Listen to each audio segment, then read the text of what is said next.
మాట్లాడింది లేదు.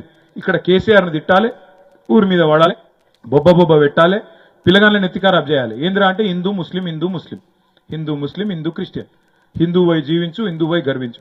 వీళ్ళు లేకముందు హిందూ కాదా మనం? వీళ్ళు లేకముందు బీజేపీ వాళ్ళు రాకముందు మనకు దేవుడు ఎరకలేదా? మన ఇళ్లలో పూజలు చేయరా, వ్రతాలు చేసుకోరా, పండుగలు చేసుకోరా, బొట్టు పెట్టుకోరా? వీళ్ళు వచ్చినాకనే నేర్పించిరా? వీళ్ళే వచ్చి దేవుణ్ణి ఉట్టించి వీళ్ళే వచ్చి మొత్తం దేవుడేందో మనకు పరిచయం చేసి వీళ్ళు దేవునికి మనకు మధ్యన అదేదో అంబికా దర్బార్ బత్తి లెక్క భగవంతునికి భక్తునికి అనుసంధానం లెక్క బిల్డప్ ఇవ్వబట్టే మనకు తెలియదా? ఇదివరకు పూజలు తెలియదు, పునస్కారాలు తెలియదు, యాగాలు తెలియదు, గుళ్ళుగట్టుడు తెలియదు, గుడికోడు తెలియదు, మొక్కుడు తెలియదు. మొత్తం బండి సంజయ్ నేర్పించిండు, మోడీ పంపించినాడు. దయచేసి నేను మిమ్మల్ని కోరేది ఏంటంటే దేవుడు అందరి దేవుడే. మనము జై శ్రీరామే, మనము జై శ్రీకృష్ణుడే, మనకు దేవుడున్నాడు, మనకు పండుగలున్నాయి. శివరాత్రి వస్తే జాగారం చేస్తాం, ఇంకో పండుగ వస్తే పూజలు చేసుకుంటాం, అన్నీ చేసుకుంటాం, అన్నిటికీ ముహూర్తాలు చూస్తాం, అన్ని చూస్తాం. కానీ కేవలం దేవుణ్ణి అడ్డం పెట్టుకుని రాజకీయం, కేవలం దేవుణ్ణి అడ్డం పెట్టుకుని నాకు ఓట్లేయండి, నేను దేవుని మనిషిని. నువ్వు దేవుని మనిషి అయితే ఆశ్రమం పెట్టుకో, మఠం పెట్టుకో, ధర్మం కోసం ప్రచారం చేయి.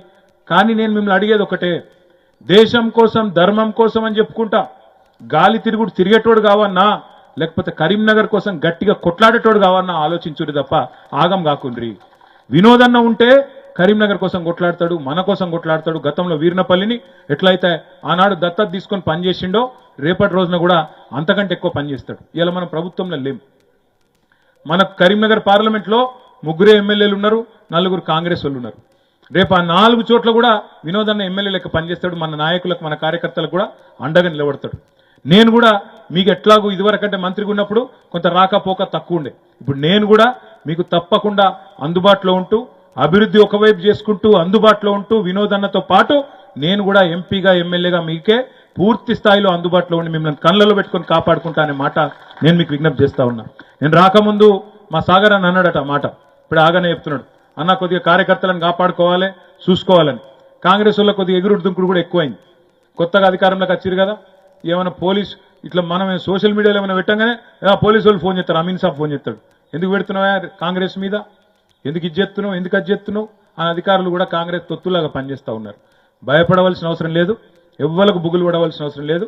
తప్పకుండా, ఎందుకంటే ఇది విప్లవాల గడ్డ. నేను మీకు చెప్పటోని కాదు, వీర్నపల్లి అంటేనే, ఎల్లారెడ్డిపేట మండలం అంటేనే, సిరిసిల్ల నియోజకవర్గం, కరీంనగర్ జిల్లా అంటేనే ఇది విప్లవాల గడ్డ. ఈ నేలలోనే ఈ గాలిలోనే ప్రశ్నించే తత్వం ఉంది, పోరాడే తత్వం ఉంది.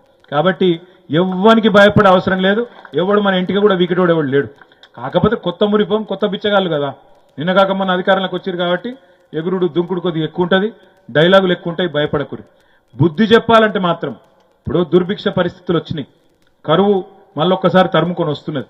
ఎందుకంటే ఈ ముఖ్యమంత్రికి ఆయన ప్రభుత్వానికి చిత్తశుద్ధి లేదు, వాళ్ళకు కనీసం రైతులను కాపాడుకోవాలన్న సోయి కూడా లేదు. మరి అట్లాంటప్పుడు ప్రభుత్వం మీద కొట్లాడాలంటే మన గొంతు ఉండాలి. మన గొంతు ఉండాలంటే మీ ఓట్లతో మాకు దీవెన ఇవ్వాలి. దయచేసి నేను మిమ్మల్ని కోరేది, మిమ్మల్ని ప్రార్థించేది, వీర్నపల్లి మండలంలోని ప్రతి గ్రామంలో, వీర్నపల్లి మండలంలోని ప్రతి గులాబీ సైనికుడు, ప్రతి గులాబీ బిడ్డ, ఈ జెండా కప్పుకున్న ప్రతి ఒక్కరు మేమే అభ్యర్థి, నేనే నిలబడ్డా, మా కేసీఆర్ నన్నే పంపించిండి అన్నట్టుగా, నేనే వినోద్ కుమార్ అన్నట్టు దయచేసి మీరు ఒక్కొక్కరు మరి హృదయపూర్వకంగా కష్టం చేసి ఒక్క 10-15 రోజులు గట్టిగా మీరు అనుకుంటే తప్పకుండా మనకు మంచి ఆదరణ వస్తుంది. ఎందుకు ఓటేయాలి కేసీఆర్కు అంటే ఇలా మీకు ఎక్కడ పడితే అక్కడ మీకు బోలెడు ఉన్నాయి.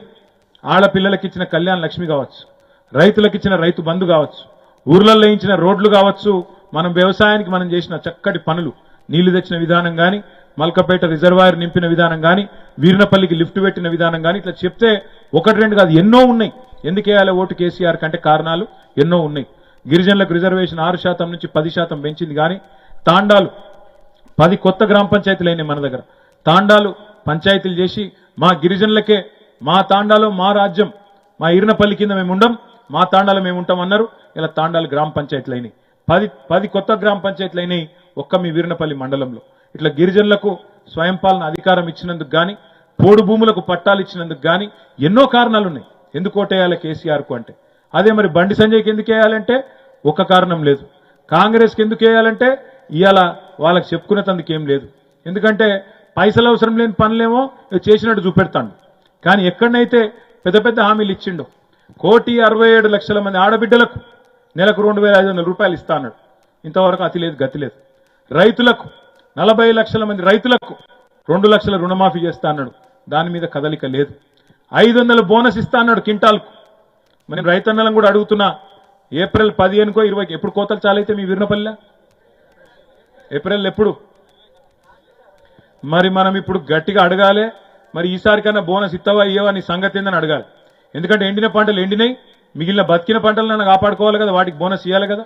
బోనస్ క్వింటాల్కి 500 ఖచ్చితంగా ఇవ్వాలి. ఒకసారి తప్పించుకున్నాడు, నేను ఇప్పుడే గద్దెకెక్కిన నాకే మెరక అని చెప్పి డిసెంబర్లో తప్పించుకున్నాడు. అప్పటికే కోతలు చాలైనాయి. సరే మనం కూడా ఊకున్నాం. ఈసారి ఊకునేది లేదు. ఈ ఎండాకాలం పంట మాత్రం ఖచ్చితంగా బోనస్ ఇచ్చి తీరాల్సిందే 500 రూపాయలు. కానీ నాకు తెలుసు రేవంత్ రెడ్డి హుషారుగాడు ఏం చెప్తాడు, అరే ఎలక్షన్ కోడ్ వచ్చింది పోయి నేనేం చెప్తా అంటాడు. అందుకే మనం ఏం చెప్పాలంటే ఎలక్షన్ కోడ్ రాకముందే జీవోది, ఎలక్షన్ కోడ్ రాకముందే జీవోది. మార్చి 13కో 14కో ఎలక్షన్ కోడ్ వస్తుంది అంటాను. దానికంటే ముందే ఆర్డర్ తీస్తే ఏమవుతుంది, కోడ్ అడ్డం రాదు. అర్థమైందా మీకు? ఆర్డర్ తీసినాం అనుకో, తర్వాత ఎలక్షన్ వాడు ఆపడు, కమిషన్ వాడు ఆపడు, బోనస్ ఇచ్చుకోవచ్చు. ముఖ్యమంత్రికి చిత్తశుద్ధి ఉంటే ఆ పని చేయాలి. గవేం చేయకుండా ఊకదంపుడు ఉపన్యాసాలు, కేసీఆర్ని తిట్టుడు, కాళేశ్వరం మునిగిపోయిందని అబద్దాలు ప్రచారం చేసుడు, నీళ్లు ఎత్తిపోసే అవకాశం ఉండగా ఆ పని చేయకుండా డ్రామాలు చేసుడు, ఇవన్నిటిని మనం తప్పకుండా ప్రజల్లో ఎండగట్టాలి. దొంగ ప్రచారాలు చేసే కాంగ్రెస్ నాయకులను తప్పకుండా నిలదీయాలి. మన నాయకుడు కేసీఆర్ గారు వస్తున్నాడు 12 తారీఖు నాడు కరీంనగర్లో SRR కాలేజీకి వస్తున్నాడు.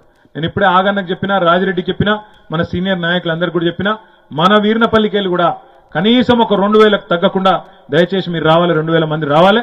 మా తమ్ముళ్ళు, యువకులు, ఉత్సాహవంతులు. ఎందుకంటే మనం ఏ పని కరీంనగర్లో SRR కాలేజీలో చాలు చేసినా సక్సెస్ అయినాం. ఈసారి కూడా తప్పకుండా అక్కడికి వెళ్ళి